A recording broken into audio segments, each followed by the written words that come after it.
Two people were killed and a child was wounded after the Russian-built bridge linking the annexed Crimean Peninsula to Russia's Krasnodar region was attacked. Local residents reported hearing explosions in the early hours of Monday, following which Russian officials warned of an emergency situation on the key bridge. The Kremlin has said that Russian President Vladimir Putin has been briefed on what it called a terrorist attack on the Crimean bridge. The Kremlin has blamed Ukrainian forces as well as US and the United Kingdom for the attack. Now, this is the second major incident on the Kerch Bridge in the past 1 year. In October 2022, the bridge, which is an important supply route, was partially closed following a major explosion. Meanwhile, the Kremlin has declined to extend the Black Sea grain deal, stalling the export of Ukrainian grain to the rest of the world.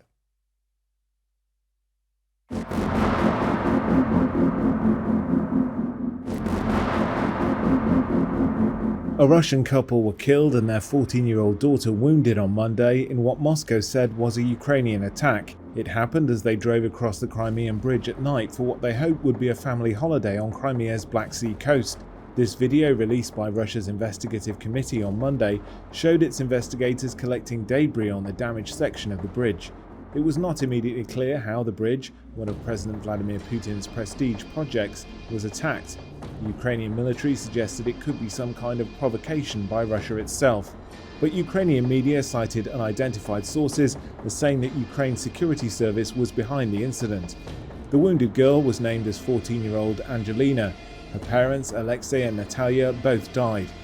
The 12-mile bridge over the Kerch Strait is the only direct link between the transport network of Russia and the Crimean Peninsula, which Moscow annexed from Ukraine in 2014. It was a flagship project for Putin, who opened it himself for road traffic with great fanfare by driving a truck across it in 2018.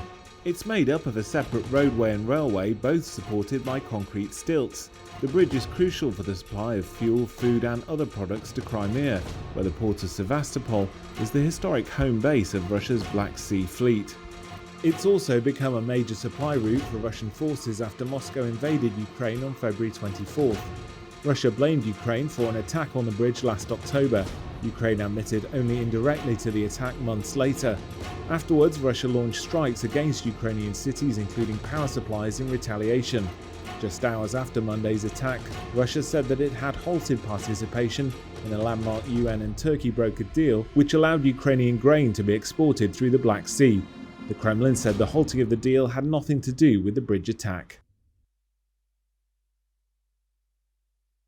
Президент России дал поручение об организации работы по движению транспорта на крымском направлении, обеспечении помощи и содействия людям, находящихся в пути. Путин также поручил организовать работу по проведению ремонтно-восстановительных работ. Это все дело рук киевского режима. А мы все будем работать и сохранять бдительность и собранность с тем, чтобы воспрепятствовать повторению подобных трагедий. Russia has suspended participation in the Black Sea deal that allowed Ukraine to export its grains. Moscow announced the move Monday. It came just hours after an alleged attack on the bridge to Crimea, but officials denied there was any connection. Kremlin spokesman Dmitry Peskov said the West had failed to implement measures intended to facilitate Russian exports. The grain deal has halted. As soon as the Russian part of the deal is fulfilled, the Russian side will resume the fulfillment of this deal without delay. The last ship carrying grain left Ukraine on Sunday. Nearly 33 million tons of corn, wheat and other grains had been exported by the country under the deal. Now Moscow's move will raise concern over global food supplies and prices. Carlos Mira is head of research for agricultural commodities at Rabobank. He says developing nations look vulnerable. So prices will go up. That will mean more food insecurity at a time when, of course, countries, especially underdeveloped countries, are struggling with debt in many cases. So we will expect food security to become an even more pressing topic in the future. The initial market reaction to the deal's demise was muted. Wheat futures rose around 3%. Traders said there was a view that the EU and other suppliers would be able to satisfy demand. But leaders remain concerned and will hope to revive the agreement. Turkish President Tayyip Erdogan said he would discuss it with Vladimir Putin at an expected meeting in August. Erdogan said he believed the Russian leader wanted the pact to continue. I am so sorry to say that today Russia has refused to prolong this deal.